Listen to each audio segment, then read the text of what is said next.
혹시 기대 수명이 높아졌음에도 불구하고 많은 어르신들이 85세까지 건강하게 살지 못한다는 사실 알고 계셨나요? 더 놀라운 건 단순한 유전이나 불운 때문만이 아니라는 점입니다. 매일매일 우리 몸에 숨어서 건강을 해치는 실수들이 있다는 사실입니다. 하지만 많은 분들이 이런 위험을 뒤늦게 알게 되죠. 이번 영상에서는 대부분의 어르신들이 85세까지 건강하게 살지 못하게 만드는 6가지 치명적인 실수를 알려드리고, 더 중요한 건 이 위험을 어떻게 피하고 몇 년 아니 몇십 년을 더 건강하게 살 수 있는지 그 방법까지 공개해드리겠습니다. 만나보세요.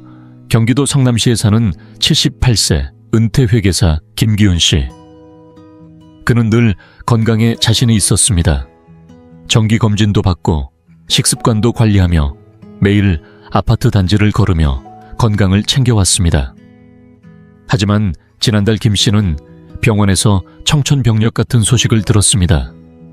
장기 기능이 급격히 망가지고 있었고 이미 손 쓸 수 없을 만큼 진행되었다는 겁니다. 그 원인은 수년간 아무도 알려주지 않았던 6가지 침묵의 실수 때문이었습니다. 누군가 조금만 일찍 알려줬더라면. 눈시울이 붉어진 그는 말했습니다. 나는 몸을 잘 돌보고 있다고 믿었는데 사실 매일 건강을 해치고 있었어요. 오늘 영상에서 김 씨가 그때 알았더라면 좋았을 그 사실들을 전해드리겠습니다. 그리고 본격적으로 시작하기 전에 당신에 대해 조금 더 알고 싶습니다. 지금 이 영상을 보고 계신 당신은 몇 살이신가요? 그리고 어느 지역에서 시청 중이신가요? 댓글로 남겨주세요. 당신의 이야기를 읽는 것은 저에게 큰 기쁨이 될 것입니다.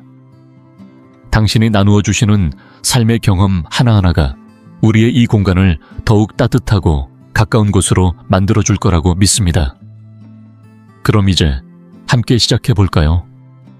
첫 번째, 만성 탈수.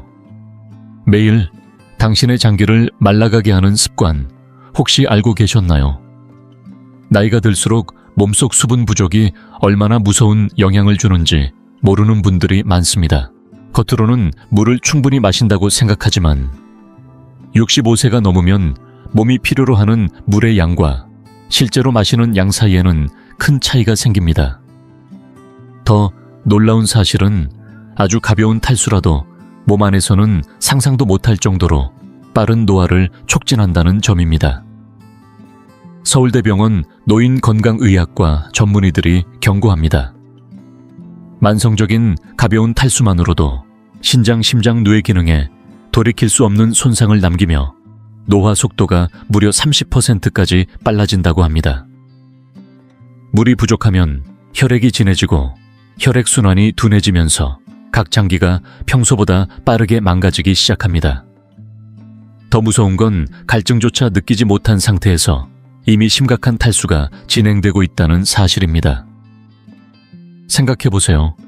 72세에 은퇴한 초등학교 교사 김영자 씨 서울 용산구는 평소에 물을 충분히 마시고 있다고 생각했습니다. 혈압도 정상이었고 특별히 불편한 증상도 없었습니다. 하지만 어느 날 김 씨는 갑작스러운 뇌졸중으로 쓰러져 반신마비가 왔습니다. 담당 신경과 의사는 검사 결과를 보고 깜짝 놀랐습니다. 몸속 세포가 수분 부족으로 수년 동안 서서히 말라가며 혈액이 지나치게 끈적해져 있었던 겁니다. 이 상태가 오랜 기간 지속되면서 결국 뇌졸중의 위험이 극도로 높아진 것입니다. 김 씨는 의사에게 이렇게 말했습니다. 나는 물도 잘 마시고 건강하다고 생각했는데 정작 몸속에서는 장기들이 매일 조금씩 시들어가고 있었다니. 이제부터라도 당장 실천해야 할 일이 있습니다. 바로 수분 한 모금 습관을 들이는 것입니다. 잠자리 소파 옆 부엌 어디든 손 닿는 곳에 물을 두세요. 갈증이 느껴질 때까지 기다리지 마세요. 나이가 들면 갈증 신호 자체가 늦게 오기 때문에 그때 이미 탈수가 상당히 진행된 경우가 많습니다. 하루 종일 조금씩 자주 물을 드시는 것이 좋습니다. 하루 6, 8잔 정도를 목표로 하시면 됩니다. 또한 소변색을 꼭 확인하세요. 연한 노란색이 정상이며 색이 짙어지면 이미 몸이 탈수 상태라는 신호입니다.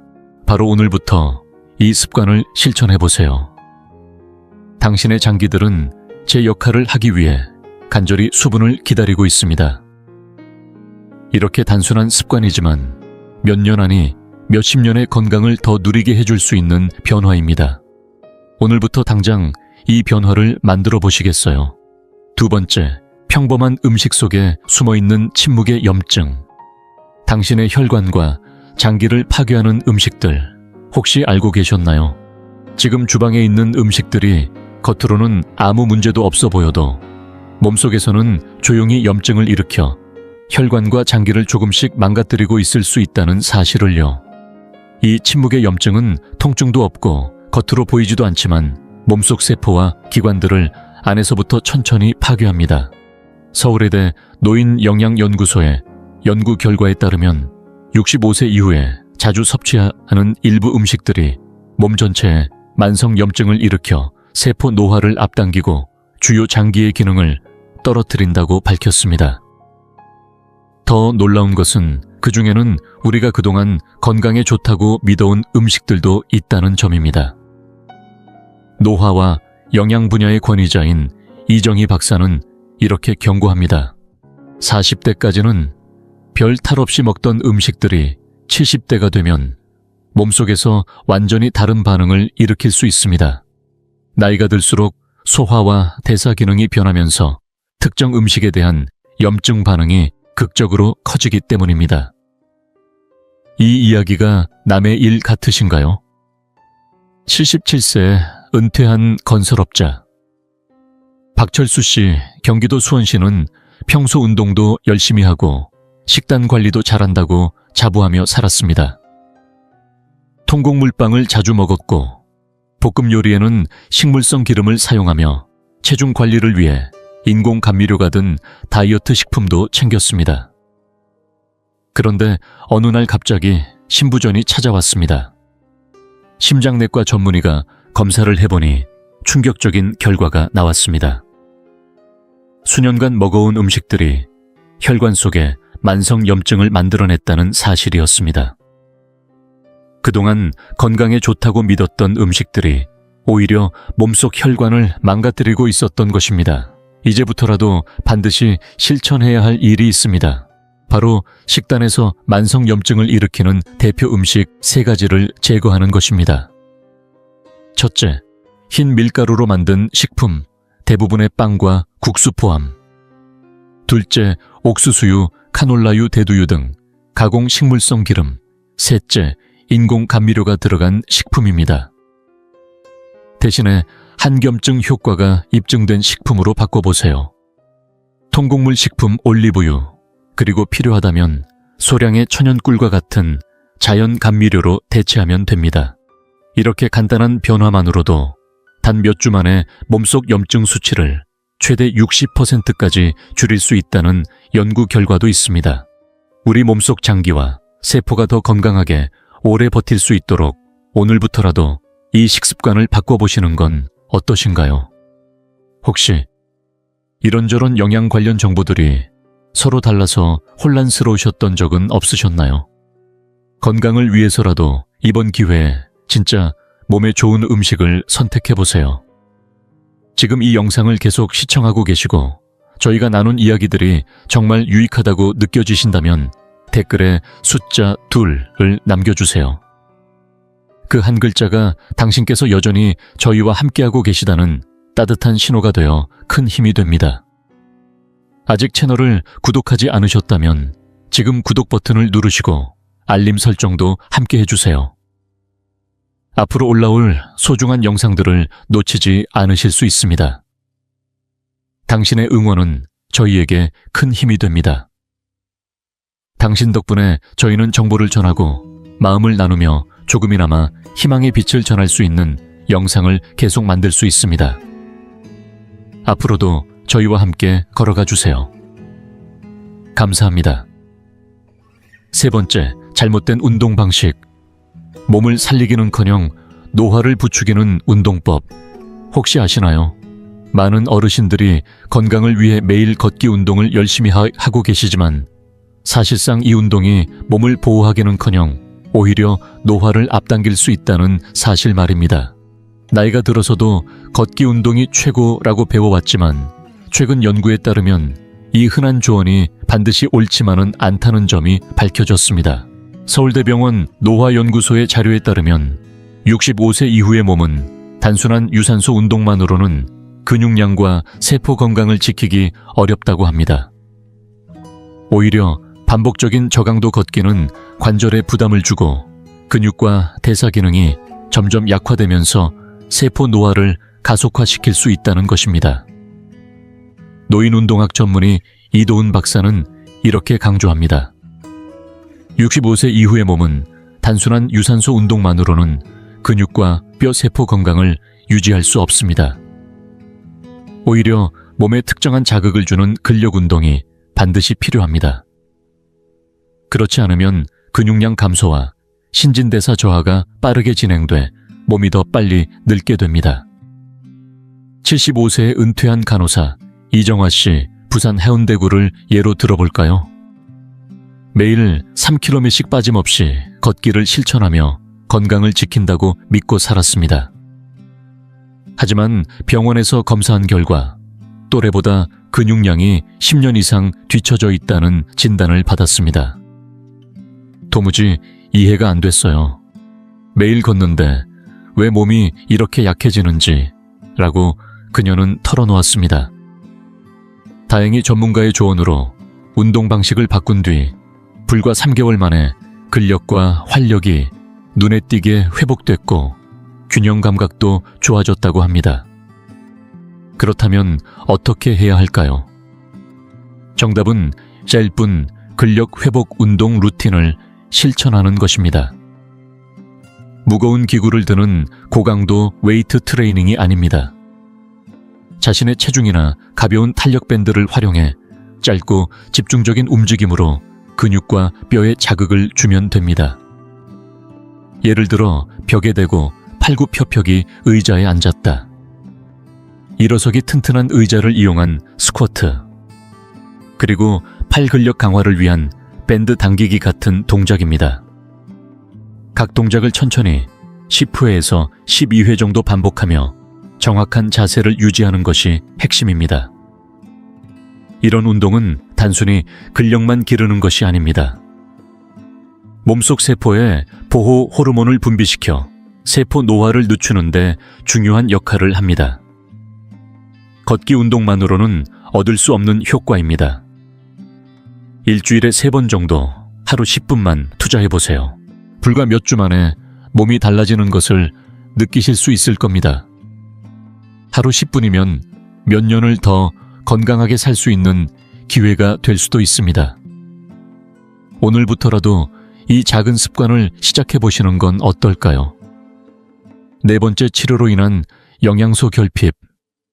몸에 도움을 주려던 치료가 오히려 해가 될 수 있다는 사실, 혹시 알고 계셨나요?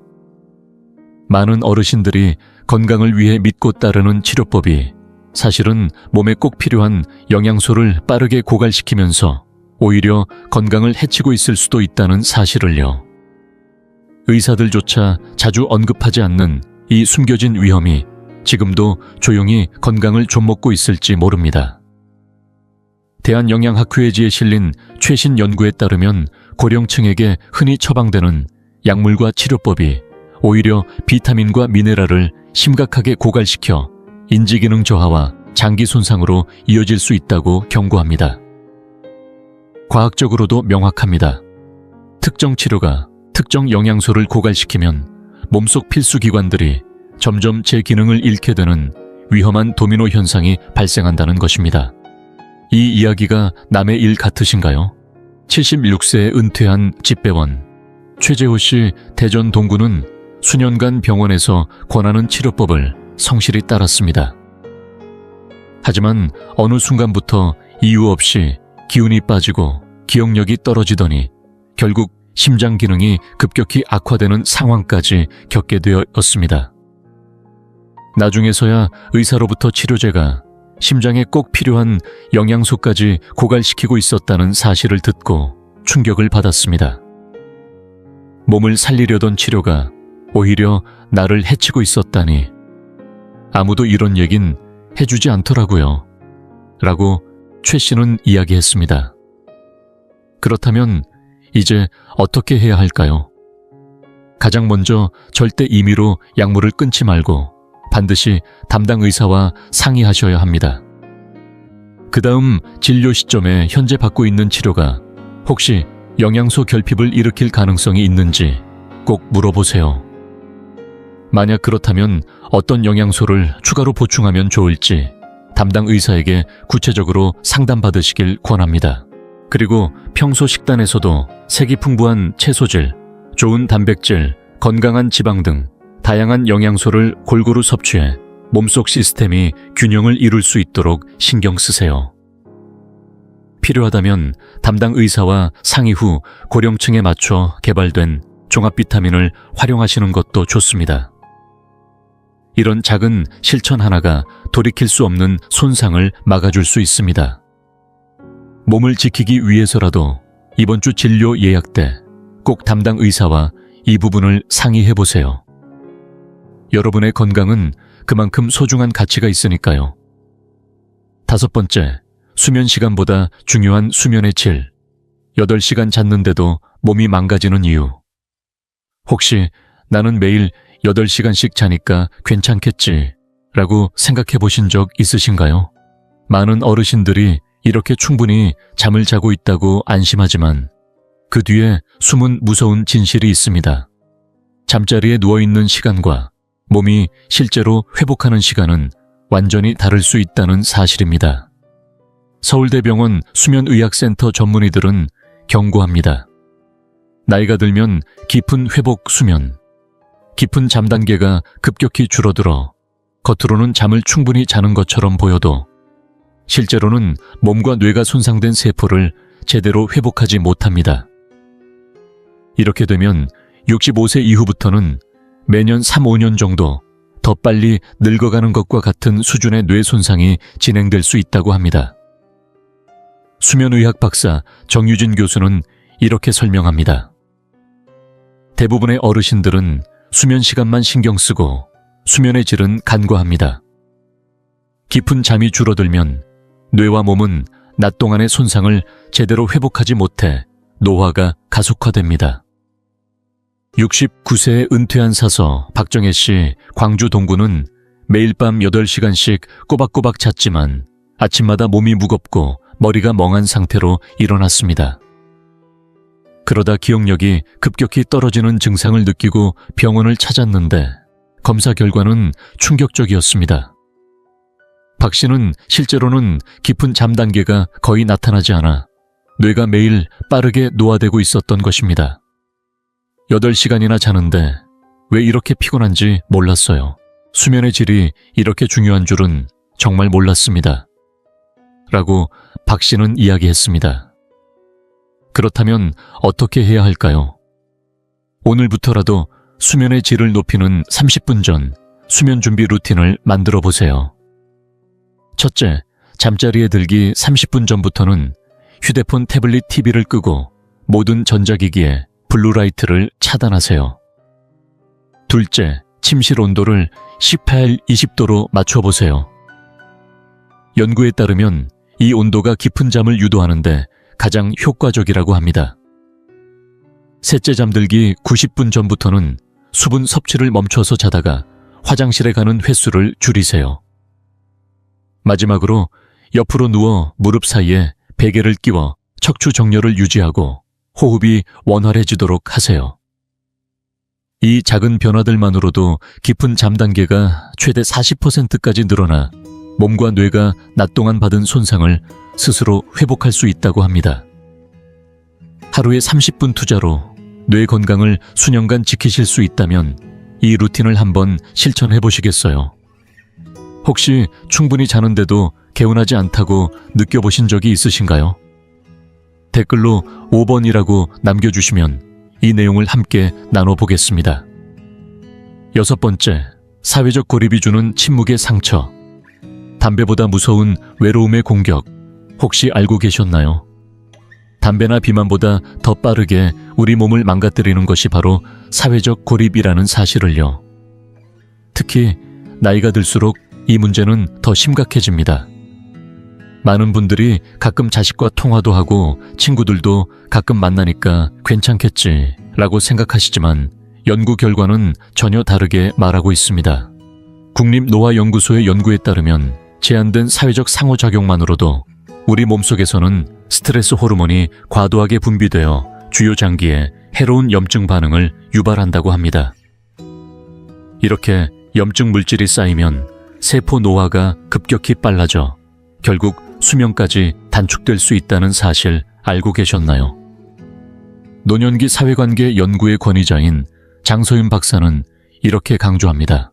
많은 어르신들이 나는 가끔 전화도 하고 친구도 만난다며 스스로 고립되지 않았다고 생각합니다. 하지만 연구 결과는 분명합니다. 진정한 사회적 연결이 부족하면 몸속에서 스트레스 호르몬과 염증 물질이 증가해 수명을 단축시킵니다. 73세에 은퇴한 엔지니어 김진수 씨, 전북 전주시는 건강관리에도 철저했고 식단도 꾸준히 챙겼습니다. 자식들과도 일주일에 한두 번 전화통화를 했고 가끔 지인들과 차를 마시며 안부를 나누는 정도로 만족하며 살았습니다. 그런데 어느 날 이유를 알 수 없는 기억력 저하가 빠르게 진행되기 시작했습니다. 여러 병원을 전전한 끝에 노인정신과 전문의로부터 충격적인 얘기를 들었습니다. 퇴직 후 서서히 줄어든 사회적 활동이 몸속에 만성 스트레스 반응을 만들어내고 이것이 뇌를 손상시키고 있다는 것입니다. 김 씨는 혼자 있는 시간이 많아진 게 이렇게까지 건강에 해가 될 줄 몰랐어요. 외로움이 이렇게 무섭다니 라고 말했습니다. 그렇다면 어떻게 해야 할까요? 이번 주부터 바로 실천할 수 있는 사회적 연결 3단계 시스템을 추천드립니다. 첫째, 가족이나 친구 중 한 사람과 주 1회 이상 깊이 있는 대화를 나눠보세요. 단순한 안부 인사 대신 진심 어린 이야기로 서로를 이해하는 시간을 만들어 보세요. 둘째, 모임이나 교실, 동호회 등 여러 사람과 함께하는 활동에 참여해 보세요. 다양한 사람들과 웃고 이야기 나누는 것만으로도 몸과 마음이 크게 활력을 얻습니다. 셋째, 누군가에게 도움이 되는 일을 실천해 보세요. 자원봉사나 재능기부처럼 누군가를 돕는 활동은 몸속 세포의 노화마저 되돌릴 수 있을 만큼 강력한 효과가 있다고 합니다. 처음부터 모두 완벽하게 하려 애쓰지 않으셔도 됩니다.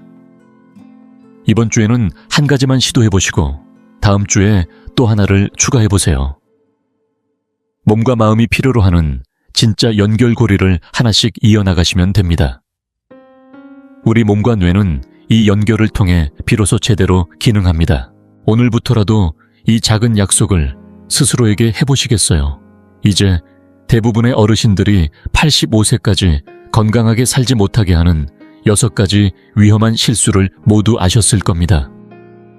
만성 탈수, 염증, 유발 음식, 잘못된 운동 치료로 인한 영양 결핍 수면의 질 문제, 그리고 사회적 고립. 이 모든 것이 시간이 지나면서 몸을 조용히 해칩니다. 하지만 이제 이런 숨겨진 위험들을 피할 수 있는 해결책이 손에 있습니다. 이 변화를 실천하는 건 단순히 수명을 늘리는 데 그치지 않습니다. 삶의 생명력을 불어넣는 길입니다.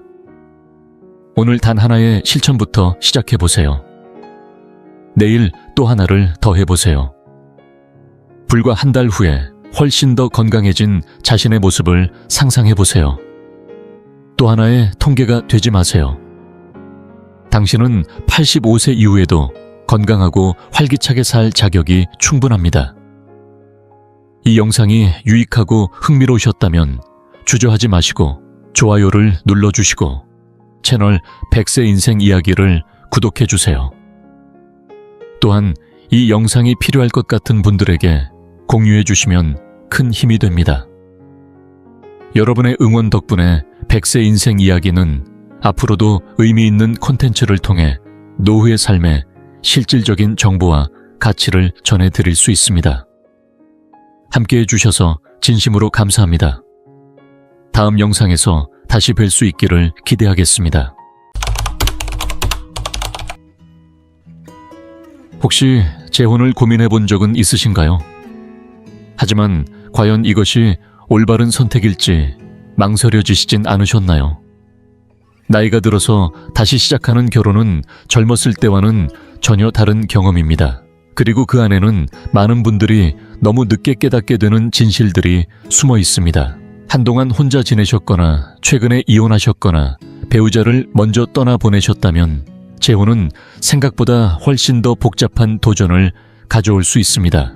예상치 못했던 재정 문제, 관계의 변화, 그리고 전반적인 행복까지 모든 부분에서 영향을 받을 수 있기 때문입니다.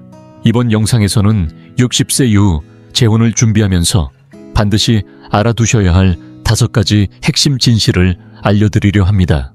이 내용을 알게 되시면 인생 후반의 사랑 헌신, 그리고 장기적인 안정에 대한 시각이 달라질 수도 있습니다. 많은 분들이 재혼의 결정을 너무 서두르다 나중에 예상치 못한 스트레스와 어려움을 겪게 되지만 올바른 지식을 갖춘다면 가장 현명한 선택을 하실 수 있습니다. 만족감과 평화, 그리고 안정을 가져다 줄 수 있는 결정 말입니다. 영상 끝까지 시청해주세요. 이 5가지 진실을 알고 나면 불필요한 상처를 줄이고 진심으로 여러분에게 맞는 새로운 인연을 찾을 수 있을 테니까요. 지금 당장 재혼을 고민 중이시거나 혹은 아직 생각 중이시라면 꼭 보시길 권합니다. 그리고 본격적으로 시작하기 전에 당신에 대해 조금 더 알고 싶습니다. 지금 이 영상을 보고 계신 당신은 몇 살이신가요? 그리고 어느 지역에서 시청 중이신가요? 댓글로 남겨주세요. 당신의 이야기를 읽는 것은 저에게 큰 기쁨이 될 것입니다. 당신이 나누어 주시는 삶의 경험 하나하나가 우리의 이 공간을 더욱 따뜻하고 가까운 곳으로 만들어 줄 거라고 믿습니다. 그럼 이제 함께 시작해 볼까요? 첫 번째, 60세 이후 재정 현실은 달라집니다. 재혼을 고민하는 많은 분들이 예상치 못한 가장 큰 변수 중 하나가 바로 재정적인 문제입니다. 대부분의 사람들은 재혼을 사랑과 동반자 관계로만 생각하기 쉽지만 실제로 결혼은 법적 재정적으로도 하나의 약속이 됩니다. 준비가 부족하면 은퇴자금, 국민연금, 퇴직금, 그리고 자녀나 손주에게 남겨줄 자산까지도 예상치 못한 방식으로 영향을 받을 수 있습니다. 누구도 새로운 결혼 생활이 삶을 더 쉽게 만들어줄 것이라 믿고 들어섰다가 오히려 재정적 미래가 꼬여버리는 상황은 원치 않을 것입니다. 특히 국민연금과 같은 정부 혜택이 어떻게 달라질 수 있는지를 잘 모르는 분들이 많습니다. 예를 들어 배우자가 사망한 뒤 전 배우자의 가입 기록으로 연금을 받고 계셨다면 재혼 후 그 혜택이 줄어들거나 아예 사라질 수 있다는 사실이 충격적으로 다가올 수 있습니다. 이러한 변화는 생활비 마련에 직접적인 타격을 주기 때문에 결혼 전 반드시 확인해야 할 부분입니다. 또한 배우자 연금이나 유족연금처럼 재혼 시 소멸되거나 제한되는 조건이 붙는 혜택들도 있습니다. 만약 본인이나 새 배우자가 퇴직연금을 받고 있다면 재혼 전에 반드시 규정을 꼼꼼히 검토해봐야 합니다. 정부 혜택 외에도 은퇴자금과 상속계획 또한 중요한 문제입니다. 재혼을 하면 재정 상황은 더 이상 개인의 문제가 아니며 배우자의 자산 부채, 소비 습관까지 모두 얽히게 됩니다. 공동 계좌를 사용하지 않더라도 한국의 민법상으로는 재산 분할과 상속 문제가 발생할 수 있어 이혼이나 사망 시에도 영향이 미칩니다. 자녀나 손주가 있는 경우라면 재혼이 그들의 상속에 어떤 영향을 미칠지도 반드시 생각해 봐야 합니다. 많은 분들이 내 자산은 자녀에게 남기면 되겠지 라고 단순히 생각하시지만 재혼 후에는 법적으로 재산권이 달라져서 계획한 대로 되지 않는 경우가 많습니다. 예를 들어 서울에 사는 72세의 김영호 씨는 배우자를 먼저 떠나보낸 후 재혼을 결심했습니다. 그는 자녀들이 자신의 유산을 고스란히 받을 거라 믿었지만 재혼 후 새 배우자에게도 법적으로 상속권이 생기면서 자녀들이 예상보다 적은 몫을 받을 수 있다는 사실을 알게 되었습니다. 결국 김 씨는 가족들과 어렵고 솔직한 대화를 나누고 법적 절차까지 조율하며 소중한 사람들을 모두 지킬 수 있는 방법을 마련해야 했습니다. 혹시 재혼을 고민 중이라면 반드시 재정 전문가나 상속 전문 변호사와 상의하여 자신의 재정 상황, 은퇴 준비, 그리고 자산 이전 계획까지 꼼꼼히 따져보길 권합니다. 이런 이야기가 때로는 로맨틱하지 않게 느껴질 수 있겠지만 장기적으로는 자신의 미래와 사랑하는 이들을 보호하는데 꼭 필요한 대화입니다. 두 번째, 가족관계 재혼 후 더 복잡해질 수 있습니다.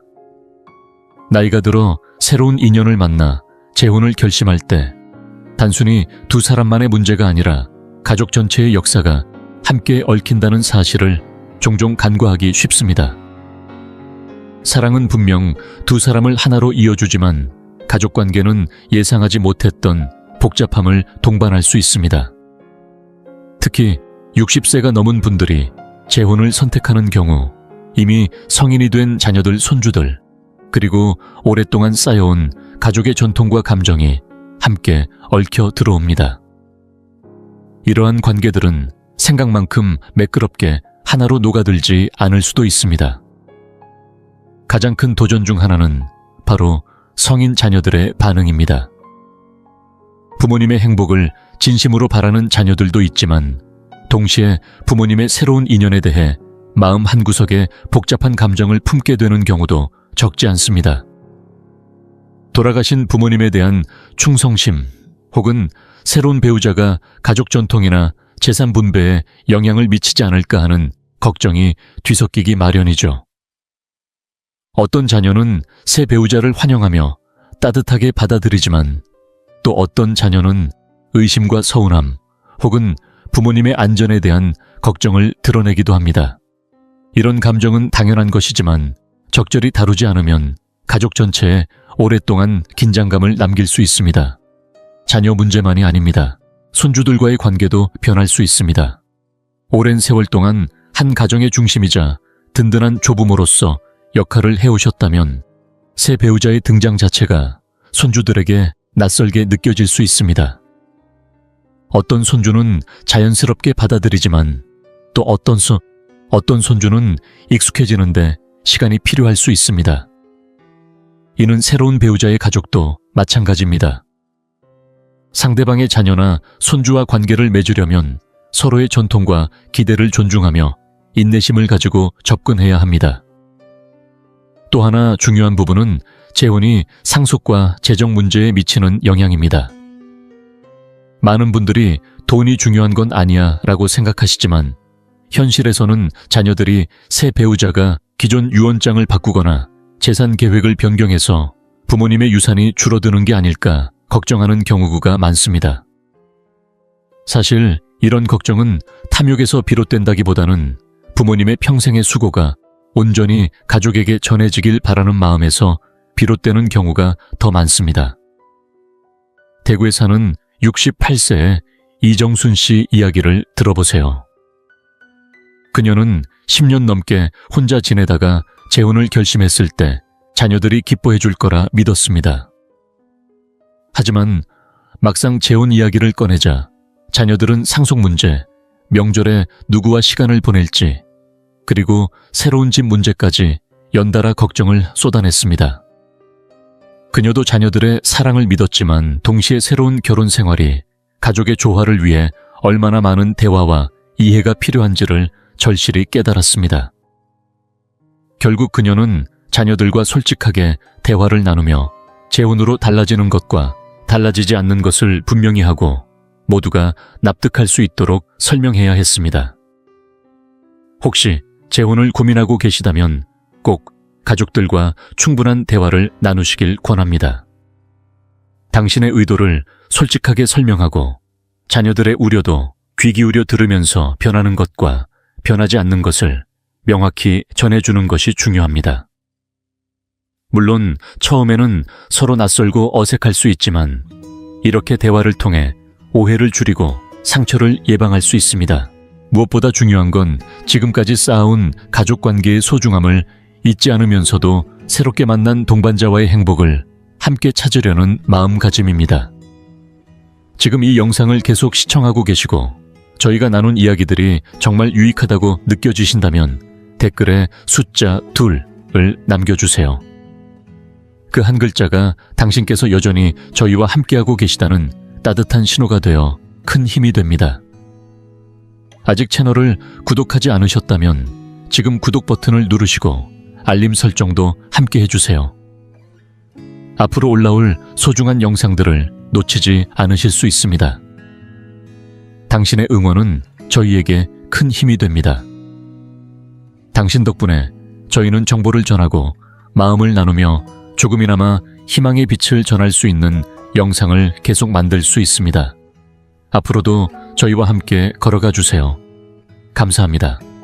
세 번째, 이 시기에 달라지는 감정적 기대와 관계의 새로운 모습. 젊은 시절 결혼을 생각할 때는 함께 가정을 꾸리고 아이를 키우고 집을 마련하고 경력을 쌓아가는 삶을 떠올리곤 했습니다. 그러나 60세 이후의 결혼은 그때와는 사뭇 다릅니다. 이제 결혼은 새로운 출발선이라기보다는 서로의 삶을 존중하며 동반자로서의 정서적 지지와 독립성을 함께 지켜가는 데 더 큰 의미가 있습니다. 많은 분들이 재혼을 준비하며 이 부분을 충분히 고민하지 않고 시작했다가 예상치 못한 어려움에 부딪히기도 합니다. 이 시기 결혼에서 가장 큰 차이점 중 하나는 바로 독립성입니다. 이미 60대, 70대가 되면 대부분 각자의 생활 방식과 습관이 뚜렷이 자리 잡습니다. 오랜 시간 만들어온 집, 개인적인 취미, 하루하루의 루틴이 안정감을 주는 경우가 많습니다. 그런데 새롭게 결혼을 하게 되면 그동안의 삶에 상대방의 습관, 생활 방식 기대치까지 자연스레 스며들게 됩니다. 이것이 결코 쉬운 일은 아닙니다. 어떤 분들은 좋은 사람만 만나면 다 해결되지 않을까라고 생각하시지만 현실은 서로의 경계와 공간, 그리고 정체성을 존중하며 관계를 유지해 나가야 합니다. 젊은 부부라면 경제적 안정을 함께 만들어가는 것이 중요한 목표가 되겠지만 나이가 든 부부는 이미 재정적으로나 정서적으로 어느 정도 독립된 상태로 새로운 관계를 시작하는 경우가 많습니다. 그래서 이 시기의 결혼에서는 함께하는 시간 자체보다도 서로의 기대치를 분명히 하는 것이 훨씬 더 중요합니다. 하루 중 얼마나 함께 시간을 보낼 것인지, 의견 차이는 어떻게 풀어갈 것인지, 서로의 독립성을 어떻게 존중할 것인지 등을 솔직하게 나눠야 합니다. 또 한 가지 잊지 말아야 할 것은 과거의 감정 경험입니다. 배우자를 먼저 떠나보내거나 힘든 이혼을 겪은 분들은 그 기억과 상처가 쉽게 사라지지 않습니다. 새로운 배우자 역시 각자의 지난 결혼 생활, 가족과의 관계, 사랑과 헌신에 대한 나름의 관점과 역사를 지니고 있습니다. 이건 결코 나쁜 게 아닙니다. 다만 서로가 감정적으로 열린 마음으로 그리고 인내심을 갖고 이해하려는 자세가 꼭 필요하다는 의미입니다. 과거의 경험이 지금의 대화 방식이나 애정표 표현 갈등을 해결하는 태도에 영향을 줄 수 있기 때문에 이 차이를 인정하고 존중하며 맞춰가는 것이야말로 두 번째 결혼에서 꼭 필요한 부분입니다. 부산에 사는 75세의 이종환 씨의 이야기를 들어보세요. 그는 아내를 먼저 떠나보낸 뒤 오랫동안 홀로 지내다 새로운 인연을 만나 재혼했습니다. 그러나 예상했던 것과 달리 새로운 결혼 생활은 첫 번째 결혼과는 전혀 달랐습니다. 첫 번째 부인은 수십 년 동안 함께 살면서 서로의 생활 리듬이 몸에 밴 동반자였습니다. 하지만 새 아내는 오랜 시간 이혼 상태로 독립심이 강했고 그에게는 낯선 부분이 많았습니다. 이 씨는 처음에는 혼란스러웠지만 시간이 지나면서 서로의 독립성을 존중하고 지나온 과거와 비교하지 않으면서 새로운 결혼에 독특한 리듬을 찾아갔습니다. 이렇게 둘만의 방식을 만들어가는 데는 솔직한 대화와 이해심이 큰 역할을 했습니다. 혹시 지금 재혼을 고민하고 계시다면 스스로에게 꼭 물어보시길 바랍니다. 이 관계에서 진짜 원하는 것이 무엇인가요?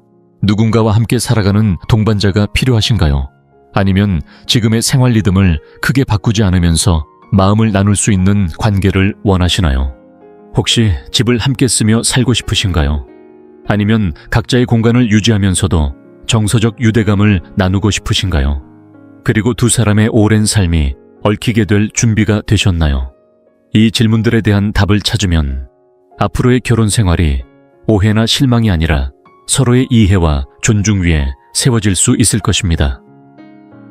네 번째, 생각보다 중요한 법적 고려사항 결혼은 단순히 감정적인 약속만이 아니라 동시에 법적 계약이라는 사실을 잊지 말아야 합니다.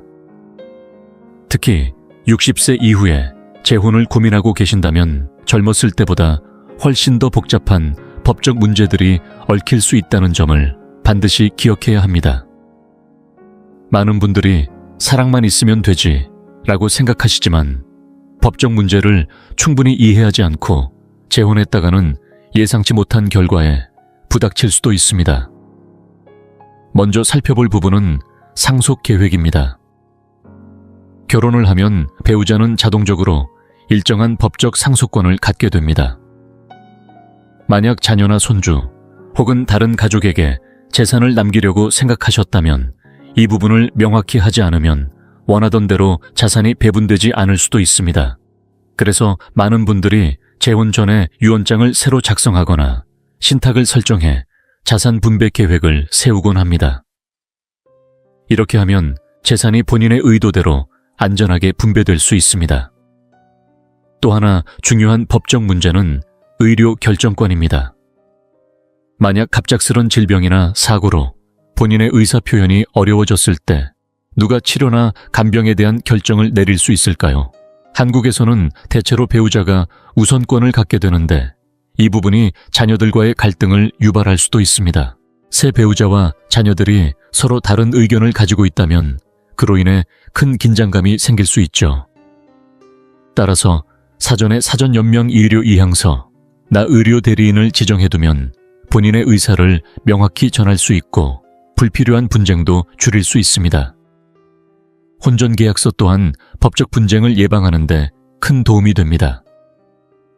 일부에서는 혼전계약서라니 낭만이 깨지는 것 같아 라고 망설이기도 하지만 오히려 서로의 기대와 책임을 분명히 할 수 있어 재혼 과정에서 더 큰 안심을 주는 장치가 될 수 있습니다. 자산과 부채, 경제적 책임까지 혼전계약서에 구체적으로 명시해두면 나중에 분쟁의 소지를 줄일 수 있습니다. 예를 들어 보겠습니다. 대전에서 살고 있는 67세의 김순자 씨는 오랫동안 혼자 살다가 새로운 사랑을 만나 재혼을 결심했습니다. 하지만 자녀들에게 남길 자산이 많았던 그녀는 혹시라도 새 배우자와의 관계가 자녀들의 상속에 영향을 미치지 않을까 걱정이 되었습니다. 결국 김 씨는 새 배우자와 솔직한 대화를 나눈 후 혼전계약서를 작성해 경제적 경계와 책임을 분명히 했습니다. 이 과정은 김 씨에게 심리적 안정감을 주었을 뿐만 아니라 자녀들에게도 상속권이 안전하다는 확신을 심어주었습니다.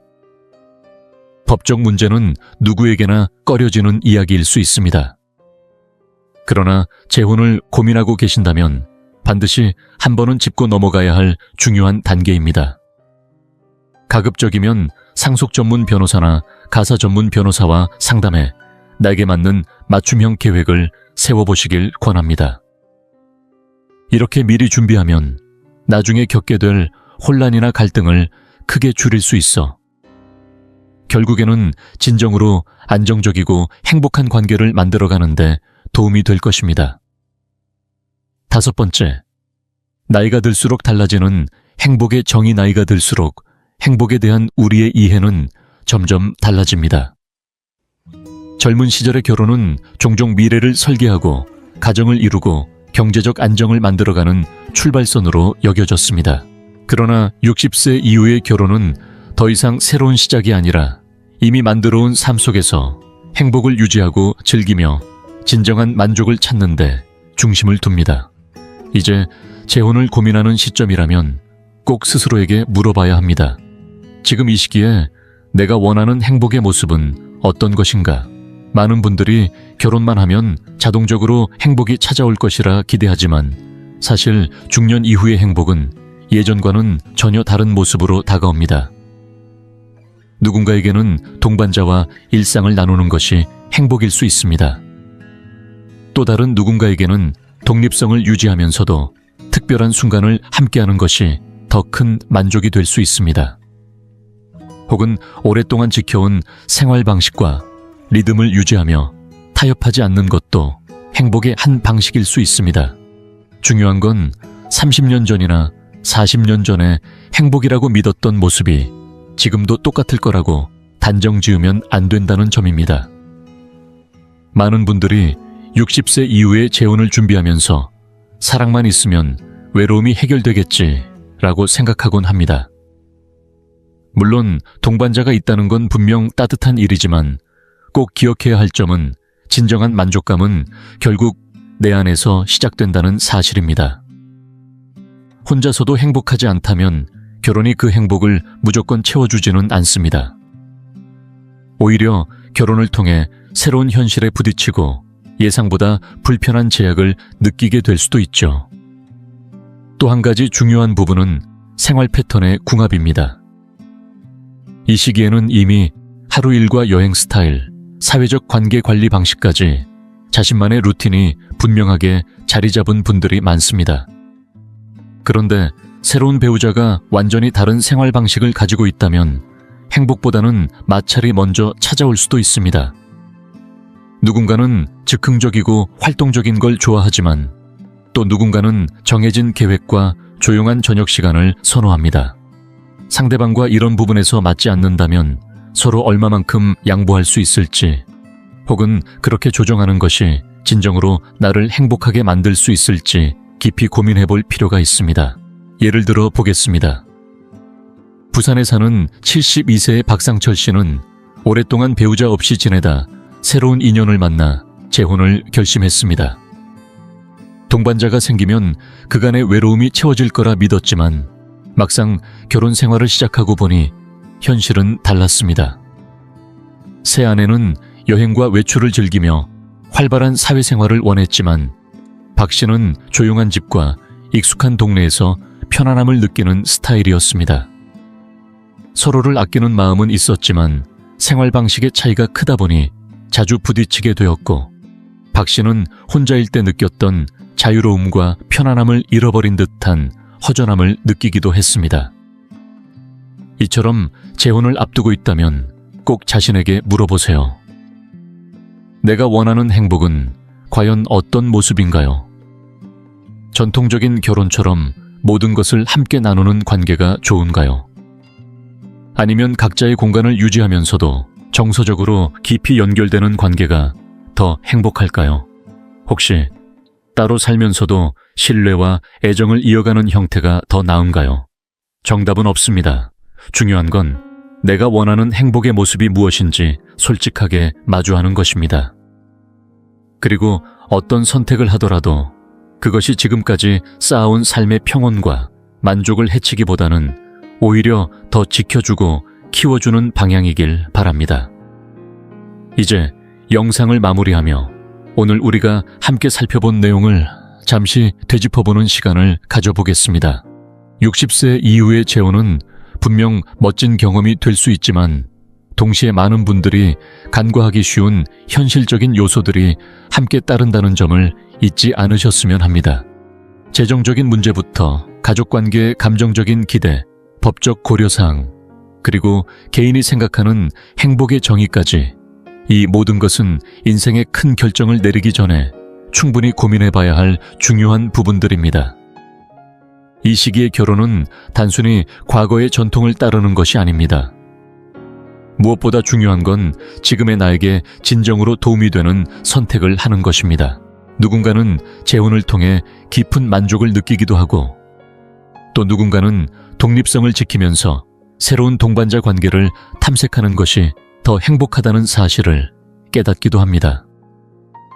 어떤 길을 선택하든 그 길이 나의 가치관, 나의 생활 방식, 그리고 장기적인 행복과 잘 맞아떨어지는지가 가장 중요합니다.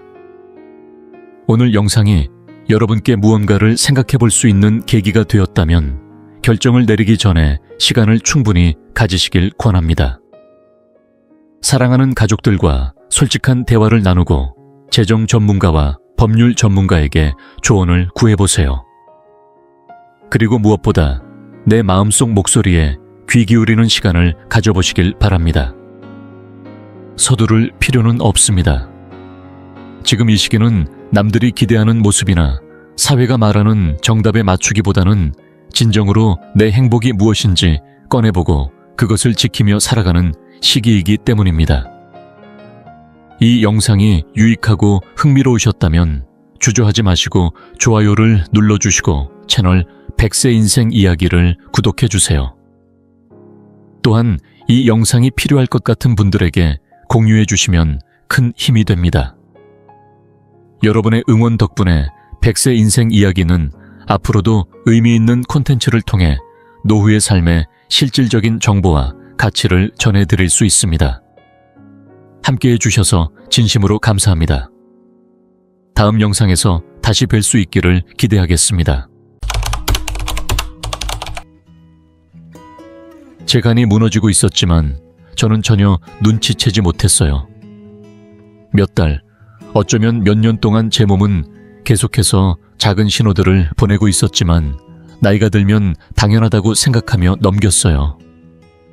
늘 피곤했고 식사 후에는 배가 부풀어 올라 불편했고 소화도 더디고 힘들었어요.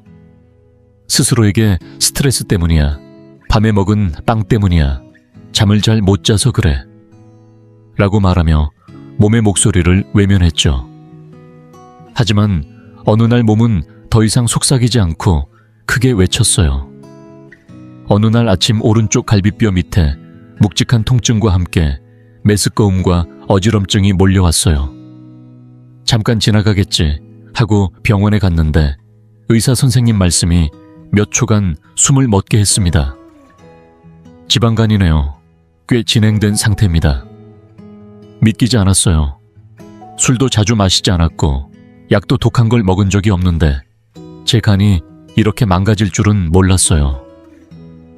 의사 선생님께서는 만성염증간 손상 변화가 없으면 더 빨리 악화될 수도 있다고 하셨어요. 그때부터 모든 게 시작되었어요. 오늘 영상에서는 그 후에 어떻게 변했는지, 늘 피곤하고 부풀어 있던 몸이 어떻게 에너지를 되찾고 정신이 맑아졌는지, 단 7일 만에 삶의 방향이 어떻게 바뀌었는지 들려드리려고 합니다. 맞아요. 단 한 잎의 자연스러운 식물이 제 건강의 흐름을 완전히 바꿔놓았어요. 마법이 아니었고 꾸준함과 정보, 그리고 포기하지 않겠다는 의지가 만들어낸 변화였어요. 혹시 지방간이나 이유 모를 피로 소화 문제로 고민하신다면 끝까지 함께 해주세요. 제가 배운 걸 여러분께도 꼭 전해드리고 싶습니다. 때로는 해답이 우리가 생각하는 것보다 훨씬 가까이에 있어요. 그리고 본격적으로 시작하기 전에 당신에 대해 조금 더 알고 싶습니다. 지금 이 영상을 보고 계신 당신은 몇 살이신가요? 그리고 어느 지역에서 시청 중이신가요? 댓글로 남겨주세요. 당신의 이야기를 읽는 것은 저에게 큰 기쁨이 될 것입니다. 당신이 나누어 주시는 삶의 경험 하나하나가 우리의 이 공간을 더욱 따뜻하고 가까운 곳으로 만들어줄 거라고 믿습니다. 그럼 이제 함께 시작해볼까요? 일 처음엔 모든 게 아주 은근하게 시작되었어요. 격렬한 통증도 눈에 띄는 증상도 없었죠. 그저 몸 전체가 무겁게 짓눌리는 듯한 피로감이 하루 종일 이어졌어요. 아침에 눈을 떠도 전혀 쉰 것 같지가 않았고 세수하려고 거울을 볼 때면 얼굴이 부은 듯 보이고 설명하기 힘든 창백함이 느껴졌습니다. 그렇게 하루하루를 보내면서도 나이 들면 다 그렇지 하며 대수롭지 않게 넘겼어요. 그러던 어느 날부터인가 식사가 예전 같지 않았어요. 먹고 나면 음식이 그대로 멈춰버린 듯 답답함이 느껴졌고 많이 먹지도 않았는데 몇 시간씩 더부룩한 느낌이 계속됐습니다.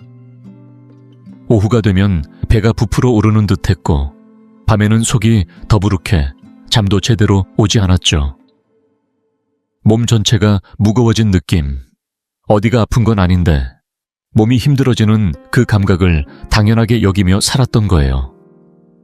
그때 제 나이도 이미 70이 훌쩍 넘어서였으니까요. 이 나이에 다 그렇지 뭐 하고 말이죠. 그러다 몸 상태가 더 안 좋아지기 시작했어요. 저녁엔 고기를 피하게 됐고 기름진 음식도 줄였으며 나중에는 빵도 끊어봤지만 별다른 변화는 없었어요. 몸의 불편함은 여전했고 급기야기를 한 블록만 걸어도 힘들어질 정도로 지쳐서 병원에 가보기로 마음먹었습니다. 그렇게 병원에 가서 피검사 복부, 초음파 기본 검진까지 받고 며칠 뒤 병원에서 다시 연락이 왔습니다.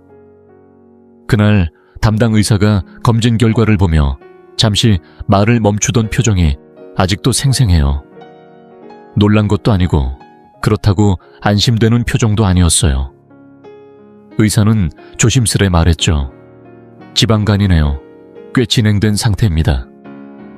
몸이 오랫동안 신호를 보내고 있었을 거예요. 그 말을 듣는 순간 아무 말도 할 수 없었어요. 지방간이라니. 나는 아픈 사람이라고는 생각해 본 적이 없었거든요. 집밥만 먹고 살아온 사람인데 물론 달콤한 빵이나 과제는 약했지만요. 하지만 그것만으로도 몸 안의 중요한 기관이 상할 수 있다니. 열도 없었고 날카로운 통증도 없었는데 내가는 이미 한계에 다다른 상태였던 겁니다. 그 순간이 제일 받아들이기 힘들었어요. 아프지 않아도 소리 없이 병들어가는 장기가 있다는 사실이요. 그제야 깨달았어요. 몸은 아무리 조용해도 늘 말을 하고 있었던 거예요.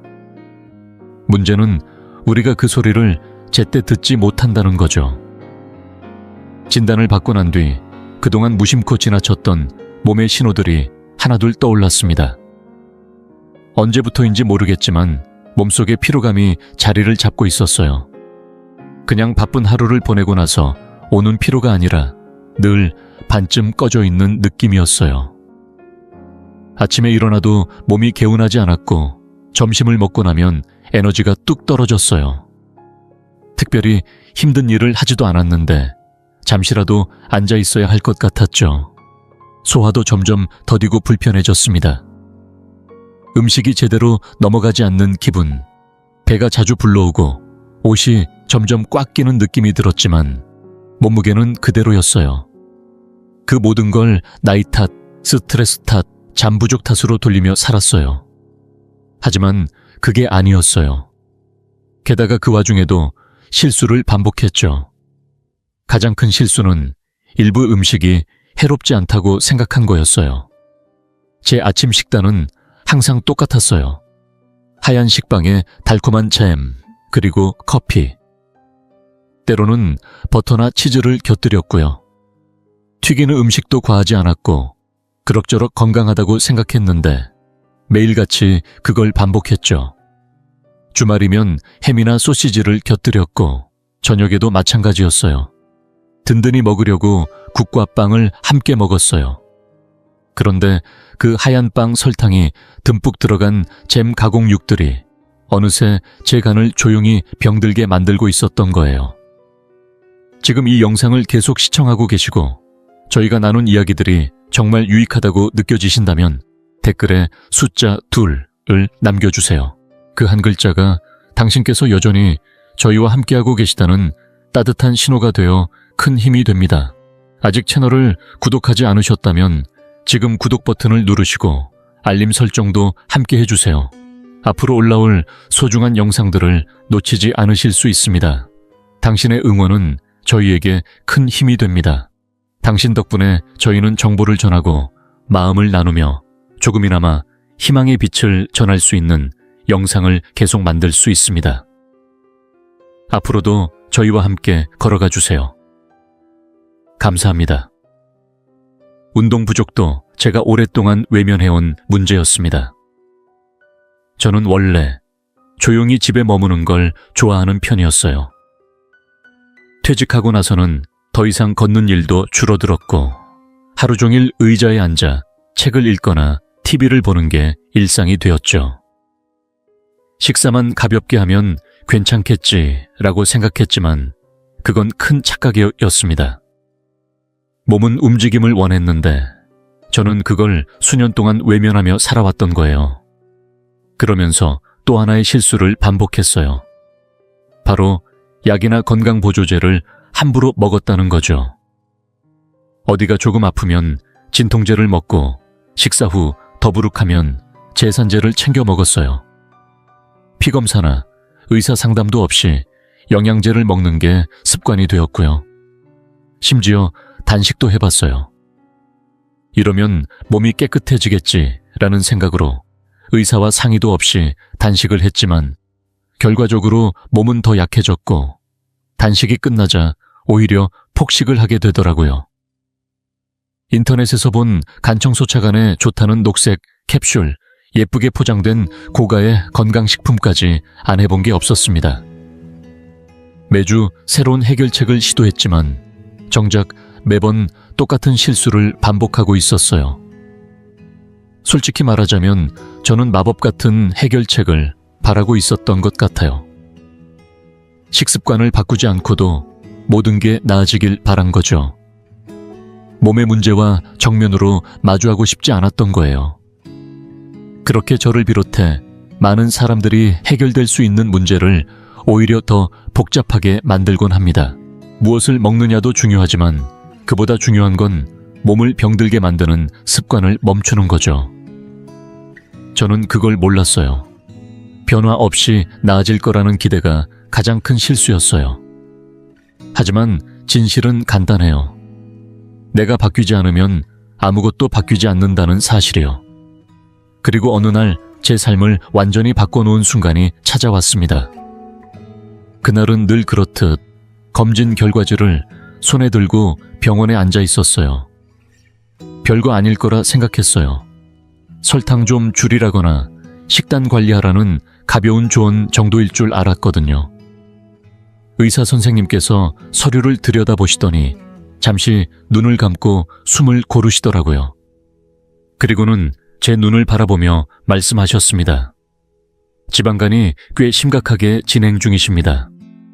그 말을 듣는 순간 아무 말도 할 수 없었어요. 몸이 딱히 아프지도 않았는데 술도 한 달에 한두 잔밖에 안 마셨는데 지방간이라니. 그리고 의사 선생님은 말씀을 이어가셨어요. 이 상태를 방치하면 섬유화로 진행될 수 있고 결국에는 강형변증까지 이어질 수 있습니다. 췌장이나 심장 면역 체계에도 영향을 미칠 수 있고요. 그 순간 머릿속에 강형변증이라는 단어가 쿵 하고 내려앉았어요. 저는 그 단어를 항상 알코올 중독자들이나 겪는 병이라고 생각했는데 저 같은 사람에게도 닥칠 수 있다는 현실이 너무도 낯설고 두려웠습니다. 그리고 또 한마디 저를 더욱 놀라게 한 말씀이 이어졌습니다. 제2형 당뇨병도 함께 위험이 높아질 수 있습니다. 지방간이 단순한 간 문제만이 아니라 혈당과 인슐린의 조절에도 영향을 준다는 설명이었습니다. 제 몸이 대사적으로 큰 혼란을 겪고 있다는 걸 그제야 실감했어요. 자존심이 상했지만 더는 외면할 수 없었어요. 그때 선생님께서 마지막으로 하신 말씀이 아직도 잊히지 않습니다.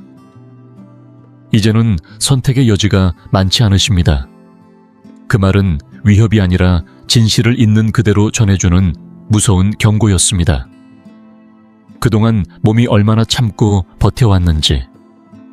하지만 이제는 더 이상 버틸 수 없다는 걸 알려주는 말씀이었죠. 그때 처음으로 무서움과 동시에 긴박함이 밀려왔어요. 이제는 정말 달라져야겠다. 더 이상 미룰 수 없었어요. 이렇게 방치하다가는 저도 어느새 통계 속 한 명이 되어 있을 테니까요. 지방간으로 몸이 망가져가는 사람들 중 한 명으로요.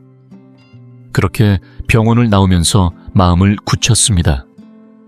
절대 포기하지 않겠다고, 몸이 버틴 만큼 저도 싸워보겠다고요. 그리고 그때 알게 된 사실이 제 인생을 바꿔놨어요. 그 해답은 약도 아니었고 병원도 아니었습니다. 오히려 너무나 단순하고 그래서 더 강력했던 것이었어요. 팔 진단을 받고 나온 뒤 제 안에는 피로와 좌절 그리고 희망이 공존하고 있었습니다. 몸이 보내는 신호를 외면한 대가가 이렇게 크게 돌아온 거라 생각하니 스스로가 한없이 부끄럽고 또 후회스러웠습니다. 그날부터 마음을 다잡고 달라지기로 결심했어요. 뭐든 해보자는 마음으로요. 우선 기름진 음식 설탕 햄이나 소시지 같은 가공육 하얀 밀가루빵을 모두 끊었어요. 마트에 갈 때마다 식품 라벨을 꼼꼼히 읽어보고 하루 식사량도 철저히 관리했죠. 물도 충분히 마셨습니다. 그리고 하루에 꼭 한 번은 걸으려고 노력했어요. 운동이란 게 얼마나 중요한지 알았으니까요. 하지만 거기서 그치지 않았습니다. 인터넷에서 좋다는 자연 건강 보조제들도 사서 먹어봤어요. 초록빛 알약, 복잡한 이름의 캡슐, 예쁜 병에 담긴 추출물까지 그 값이 결코 싸지 않았는데도 혹시나 하는 마음에 다 시도해봤습니다. 심지어 책도 사고 영상도 찾아보고 주변에서 추천하는 방법들도 다 따라했어요. 그런데도 시간이 흐를수록 제 마음 어딘가가 조금씩 무너져 내리는 걸 느꼈습니다. 문제는 식단이 아니었어요. 문제는 제 몸이 더 이상 반응하지 않는다는 거였어요. 아무리 식단을 조절하고 물을 마셔도 아침에 일어나면 몸은 여전히 무겁고 피곤했습니다. 에너지는 돌아오지 않았고 15분만 걸어도 다리가 후들거렸어요. 계단을 오르면 숨이 차오르고 하루하루가 고된 숙제 같았어요. 그렇게 노력했는데도 몸이 달라지지 않으니 마음이 무너지고 의욕도 잃어갔어요.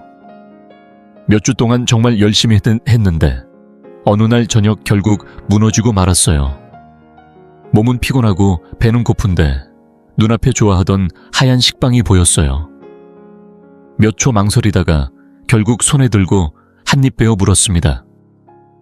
이어서 치즈도 먹었고 냉장고에 있던 작은 조각 케이크도 꺼내 먹었어요.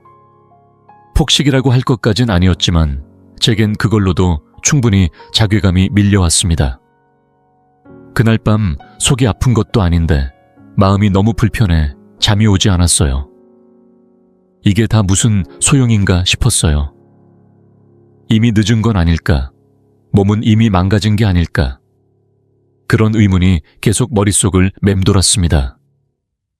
며칠을 그렇게 지내다 보니 점점 더 힘이 빠지고 계속 싸워야 하는 이유를 모르겠다는 생각이 들더라고요. 바로 그때 누군가가 나에게 민들레 잎을 권했습니다. 간의 염증을 줄여주고 소화도 도와준다는 거예요. 처음엔 대수롭지 않게 넘겼어요. 워낙 이런저런 민간요법이 많으니까요. 인터넷에서 떠도는 이야기 중 하나일 거라 생각했어요. 그래서 그분께 고맙다고만 하고 그냥 넘겼습니다. 그런데도 그분이 말할 때의 표정과 목소리가 자꾸 떠올랐어요. 그분은 80세가 넘으셨다고 하셨는데 말씀하실 때 목소리에 힘이 있었어요. 무언가를 글로만 읽고 전해들은 느낌이 아니라 삶에서 직접 겪고 터득한 이야기 같았어요. 그분의 피부와 맑은 눈빛, 분명한 말투까지 뭔가 다른 기운이 느껴졌습니다. 며칠이 지나고 나서야 그 말이 마음속에서 맴돌았습니다. 그래서 결국 용기를 내서 다시 물어봤어요. 어떻게 마시는 건지, 얼마나 마셔야 하는 건지 언제까지 해야 하는지 하나하나 물어봤어요. 그리고 처음으로 민들레 잎차를 우려 마시기 시작했어요. 사실 반신반의했죠. 하지만 그 안에는 예전에 잃어버렸던 희망의 한 조각이 함께 담겨 있었어요. 그때는 몰랐어요. 단순한 풀잎 하나가 제 삶의 방향을 완전히 바꿔놓을 거라고는, 그리고 불과 7일 만에 제 몸이 보내온 신호가 이렇게 달라질 거라고는 상상도 못했습니다. 제가 민들레잎 이야기를 처음 들은 건 인터넷에서 본 것도 아니었고 책이나 건강방송에서 본 것도 아니었어요. 그건 정말 작은 대화 속에서 나온 말이었죠. 하지만 그 대화가 제 인생을 바꿔놓을 줄은 그때는 몰랐습니다. 그날도 평소처럼 집 앞마당에 앉아 봄볕을 쬐고 있었어요. 마침 지나가던 동네 아주머니 윤정희 씨가 인사를 건네셨어요.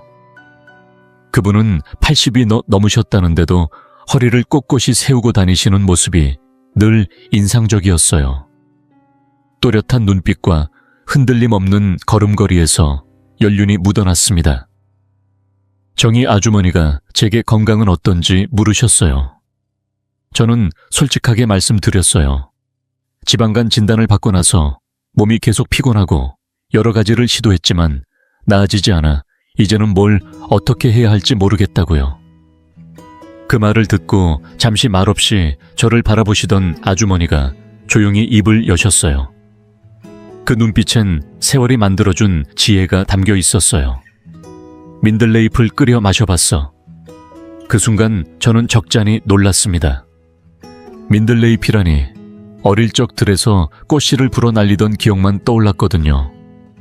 그게 간 건강에 좋다니 상상도 못했어요. 제가 더 여쭤봤더니 정희 아주머니는 고향 시골 이야기부터 꺼내셨어요. 예전부터 마을의 할머니들이 봄마다 민들레차를 다려서 몸을 깨워줬다고요.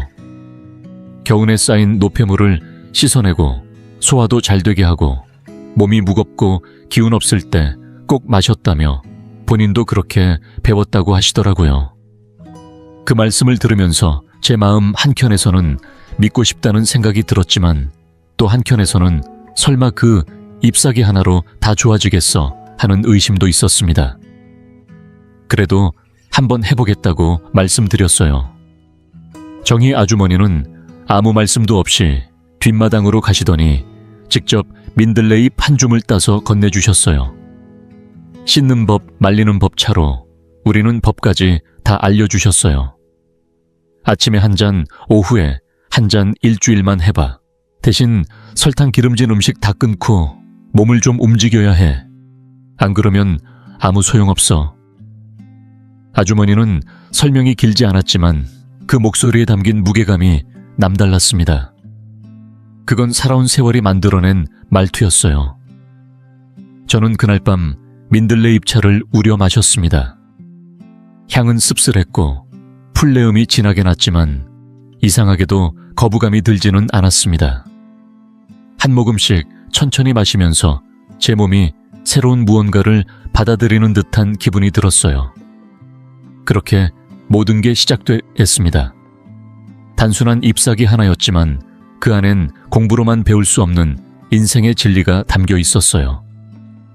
민들레잎은 제 인생의 전환점이 됐습니다. 다음 날 아침부터 저는 아주머니의 말씀대로 차를 우리기 시작했어요. 수건 위에 널어 말린 민들레잎은 많진 않았지만 충분했어요. 양보다 마음이 중요해. 이건 약초야 우습게 보면 안 돼. 아주머니의 말씀이 떠올랐습니다. 주전자에 물을 가득 붓고 팔팔 끓인 뒤 불을 끄고 민들레잎을 크게 한 숟갈 넣었어요.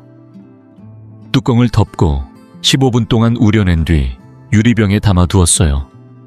아침 공복에 한 잔, 오후 식사 전에 한 잔. 단 걸 넣지 않고 오로지 물과 잎만 넣었어요. 첫 잔은 솔직히 쓰고 향도 강했어요. 하지만 한 모금 마실 때마다 마음속으로 다짐했어요. 이건 내 몸을 위한 거야. 내가 나를 살리려고 하는 거야. 그리고 마음속으로 약속했어요. 변명하지 않겠다고. 배고파도 피곤해도 바빠도 매일 2잔씩 일주일만은 반드시 지키겠다고요. 그리고 정말로 그 일주일 동안 저는 제가 한 번도 해보지 않았던 일을 했습니다. 설탕,